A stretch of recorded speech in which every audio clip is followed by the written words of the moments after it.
আসসালামু আলাইকুম। Secret blogger তাহেবার চ্যানেলে আর একটা নতুন ভিডিওতে তোমাদের সকলকে জানাই ওয়েলকাম। আশা করছি সবাই ভালো আছো আর আমরাও খুব ভালো আছি।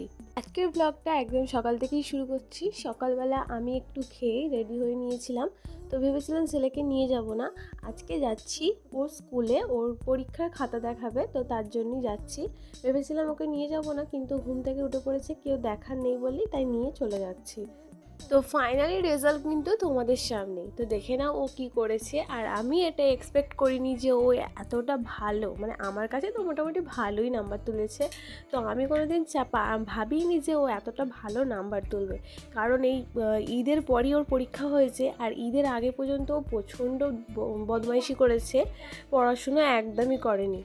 বাংলাটাতেই একটু কম হয়েছে, কারণ ওর বাংলার অক্ষরগুলো না লিখতে এখনও অনেক অসুবিধা হচ্ছে। অঙ্ক ইংরেজিতে মোটামুটি তো ভালো নাম্বার পেয়েছে, সবই 40-র ওপরে পেয়েছে।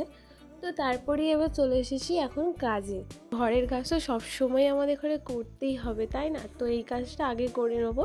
তো আজকে করবো জামা কাপড় কাচবো, কারণ আজকে অনেকটা জামা কাপড় ছিল, তাই নিয়ে চলে এসেছি মেশিনে।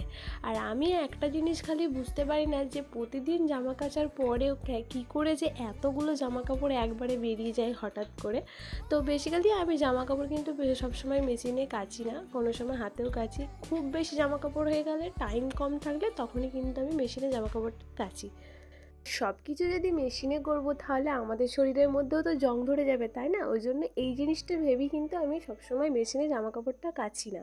মাঝে মাঝে শরীরটাকে দিয়েও তো কোনো রকম কাজ করাতে হবে, তাই না? একভাবে শুয়ে বসে থাকলে কি হয়?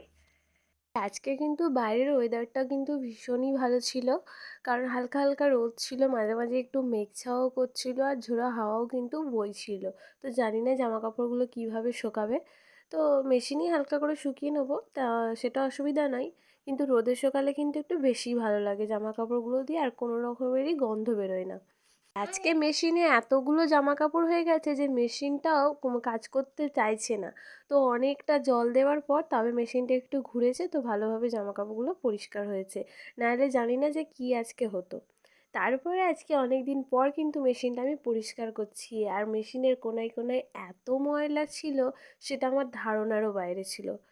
আমার এই ওয়াশিং মেশিনটা কিন্তু সব সময় ঢাকা থাকে, আর যেহেতু আমার রাস্তার ধারে বাড়ি বলে না, সেহেতু হয়তো সব সময় এত ধুলো ঢোকে যেহেতু ঘরে, তার জন্যই হয়তো এত নোংরা হয়েছে। আজকে এটাকে একটু খুব ভালো করে আমি ক্লিন করে নিলাম। আর আমার এই ওয়াশিং মেশিনটা সম্পর্কে তোমাদের ঘরে বলে দিই, যে এটা হচ্ছে 7.5 কেজি সেমি অটোমেটিক রিয়েলমির ওয়াশিং মেশিন। তো এটা আমি ফ্লিপকার্ট থেকে কিনেছিলাম, প্রায় 2 বছরের কাছাকাছি হয়ে গেল। তো সেরকম কোনো আমার প্রবলেমও হয়নি, আর আমি এটা 8,000 টাকা থেকে 8,500 টাকার মধ্যে কিনেছিলাম। তোমরা যদি এটার লিঙ্ক চাও অবশ্যই আমাকে কমেন্ট করতে পারো, আমি তোমাদের ঘরে লিঙ্কটা শেয়ার করে দেবো। এই মেশিনটা রাখার মতন আমার ঘরের আর কোনো স্পেস ছিল না বলে এটাকে আমি ঘরের মধ্যেই সেট করে রেখেছি, কারণ পরবর্তীকালে এটাকে আমি আবার পরে সরিয়ে নিতে পারবো। আর এটা না একটা পুরো তোমার টেবিলের মতনই থাকে, আমার ঘরের একটা কোনায় পড়ে থাকে। এটাকে সুন্দর একটা নাইটি দিয়ে না আমি এটাকে ঢেকে রাখি সব সময়, যাতে দেখতে ভালো লাগে আর বোঝাও যায় না যে এটা একটা ওয়াশিং মেশিন আছে। আজকের ভিডিওটা দেখতে দেখতে যদি তোমাদের একটু হলেও ভালো লেগে যায়, তবে অবশ্যই একটা লাইক দিয়ে দেবে, কারণ তোমাদের একটা লাইক কিন্তু আমাকে পরবর্তীকালে আরও ভিডিও বানাতে উৎসাহিত করে। আর যারা এখনও চ্যানেলটা সাবস্ক্রাইব করোনি, অবশ্যই কিন্তু তাড়াতাড়ি গিয়ে চ্যানেলটা সাবস্ক্রাইব করে দাও। আর যারা এই কাজটা অলরেডি করে দিয়েছো তাদের করে অসংখ্য অসংখ্য ধন্যবাদ। দেখো আমার ওয়াশিং মেশিনটা পরিষ্কার করে আমি কিন্তু ঢাকা দিয়ে দিয়েছি, আর এটা ঘরের একটা কোণের মধ্যে কত সুন্দর লাগে। তারপরে চলো এখন এবার বেডটাকে আমি গুছিয়ে নিই। এটা হচ্ছে আমাদের ঘরে আর একটা রুম। তো যেহেতু এই ঘরটাতে মা বাবা থাকে, তো বেশি অত তাড়াতাড়ি চাদরটা চেঞ্জ করতে হয় না। তো আজকে একটু একটু লাইট কালারের একটা নতুন বেডশিট কিন্তু আমি এই খাটটার মধ্যে বিছাচ্ছি। এই বেডশিটটা ঈদের একটা গিফট আমাদের, তো ঈদেতে কিছু আত্মীয় এসেছিলো, তো সেই জন্য এই গিফটটা আমাদের ঘরে দিয়েছে। অনেক কিছুই দিয়েছিল, সবাইকে জামা কাপড়ও দিয়েছিল, তার সাথে কিন্তু এই বেডশিটটাও ছিল আমাদের। বেডশিটটা না আমার খুব একটা প্রিয় বেডশিট হয়ে গেছে, কারণ আর এই বেডশিটটা যদি আমি নিচের ঘরে পাততাম তো খুব তাড়াতাড়ি ময়লা হতো, আর পরিষ্কার করতে করতে এই জিনিসটাও কিন্তু খারাপ হয়ে যেত। তার জন্য আর উপর ঘরটায় মানে উপরের ঘরে আমাদের এটা বিছিয়েছি, কারণ এই উপরের ঘরটা অত বেশি কেউ আসা যাওয়া করে না, খুব কম মানুষ, আর রাত্রিবেলা শুধু মায়েরা শুতে আসে, সেরকম আর কোনো ব্যবহারও হয় না। তার জন্য নোংরাটাও খুব কম হবে আর কাচাটাও খুব কম হবে, যাতে নষ্টটাও খুব তাড়াতাড়ি হবে না। তো তার জন্য কিন্তু এই ঘরে বিছানাটা পাতলাম, কিন্তু চাদরটা আমার ভীষণ প্রিয়। তাড়াহুড়ো করে কিন্তু বালিশের কভারগুলো আমি পরিয়ে দিচ্ছি, এবার আমি চাদরটাও বিছিয়ে নেব। আজকে কিন্তু রান্না বান্নার ঝামেলা নেই, মা করছে, তো তার জন্যই কিন্তু আমি আজকে খুব মন দিয়ে ঘর গোছাতে ব্যস্ত রয়েছি। এরপরে কিন্তু আবার নিচের ঘরটা গিয়েও আমি কিন্তু পরিষ্কার করব। আগের ভিডিওতেই তোমাদের একটা মানে শেয়ার করেছিলাম যে একটা ঘরের সৌন্দর্য কিন্তু একটা ঘরের বিছানাটাই থাকে বা বেডটাতেই থাকে। তো সেই কারণে আমি সব সময় চেষ্টা করি আমাদের দুটো ঘরের বেডটাকে কিন্তু আমি সব সময় পরিষ্কার এবং গোছানো রাখতে। যেহেতু আমার ঘরে ছোট বাচ্চা আছে, তো সেহেতু আমি সবসময় লাইট কালারের বেডশিটটা পছন্দ করলেও কিন্তু আমি লাইট কালারের বেডশিটটা বিছানার মধ্যে বিছাতে পারি না।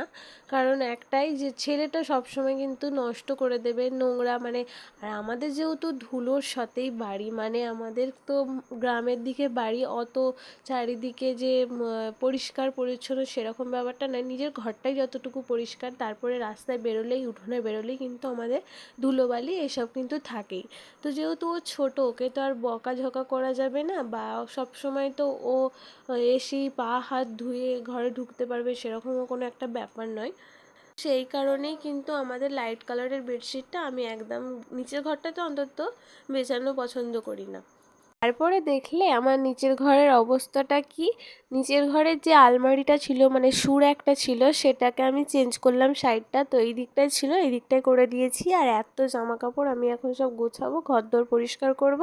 তো সব কিছু করে নিয়ে এখন বসেছি আমি লাঞ্চ করতে। আর আজকে লাঞ্চে ছিল মাছের মাথা দিয়ে মুগ ডাল আর গরুর মাংসের কষা ছিল, তার সাথে ছিল একটুখানি ভেন্ডি ভাজা। খাওয়া দাওয়া করে সকালবেলা যেহেতু ছেলেকে পড়াতে বসানো হয়নি, তো তার জন্য একটু দুপুরবেলাতেই বসিয়েছি। ও এখন বলছে নাকি আমি ড্রয়িং করব, তো আমি ওকে একটু এঁকে দিয়েছি, কারণ ও এখনও আঁকতে পারে না, ও শুধু রঙটা একটু একটু করতে পারে, তো রঙ করছিল। রঙটা করেই কিন্তু তারপরে আমি পড়তে বসাবো ওকে। অবশেষে কিন্তু বৃষ্টির দেখা দিয়েছে আমাদের, তো আজকে দুপুর থেকেই কিন্তু ঝোড়ো হাওয়া বইতে আরম্ভ করে দিয়েছে। তারপর সাথে সাথেও কিন্তু সন্ধেবেলাতে বৃষ্টিটাও আমাদের আরম্ভ হয়ে গেছিলো এখানে। বৃষ্টি আরম্ভ হয়েছিল বলে আজকে কিন্তু টিউশনে দুজন পড়তে এসেছিলো, আর তাড়াতাড়ি একটুখানি ছেড়ে দিয়েছিলাম। আর তার আগে আমি কিন্তু প্ল্যান করে রেখেছিলাম যদি না আজকে পড়তে আসে তো বাড়িতে আজকে আমি একটু কেক বানাবো, কারণ এবার কিন্তু ছেলের স্কুল খুলে যাবে, আর ছেলের স্কুলে তো কিছু তো টিফিন দিতে হবে, তার জন্যই ভাবলাম একদিন আগে কি দুদিন আগে একটু কেকটা বানিয়ে রাখলে একটু সুবিধা হবে। আর তারপরেই তো কেকটা আমার বানানো হয়ে গেছে, কারণ যারা পড়তে এসেছিলো তাদের ঘরে অল্প একটু মানে ঘন্টাখানেক পড়িয়েই তারপরে কিন্তু আমি ছেড়ে দিয়েছিলাম, তারপরেই বানিয়েছিলাম এই কেকটা। আর এই কেকটার রেসিপিটাও খুব তাড়াতাড়ি কিন্তু আমার চ্যানেলে আসতে চলেছে, তো দেখার জন্য অবশ্যই চ্যানেলটা সাবস্ক্রাইব করে রাখো। এই কেকটা কিন্তু ভীষণ মজাদার একটা কেক হয়েছিল বাচ্চাদের জন্য, তো আমি তো বলবো একদম পারফেক্ট, কোনো রকম ভেজাল ছাড়াই কিন্তু কেকটা বাড়িতে বানাতে পারবে তোমরা। তারপরে বাইরে এত বৃষ্টি দেখে না আমার ভীষণ কিছু একটা খিদে পাচ্ছিল চটপটা, কিন্তু এই মিষ্টি কেকটা খেয়ে কিন্তু আমার একদমই হয়নি। তারপরেই আমি চলে গেছি নিচে গিয়ে এখন একটু ম্যাগি বানিয়েছি। তো ম্যাগি বানিয়ে ছেলে, আমি আর আমার হাজব্যান্ড, যেহেতু ও বাড়িতে ছিল বৃষ্টির জন্য কোথাও বেরোতে পারেনি, তো সবাই মিলে একটু ম্যাগি খেয়ে নিলাম। আর আজকের ভিডিওটা এই পর্যন্ত, কেমন লাগলো তোমরা অবশ্যই কমেন্ট করে জানাও। দেখা হচ্ছে পরে।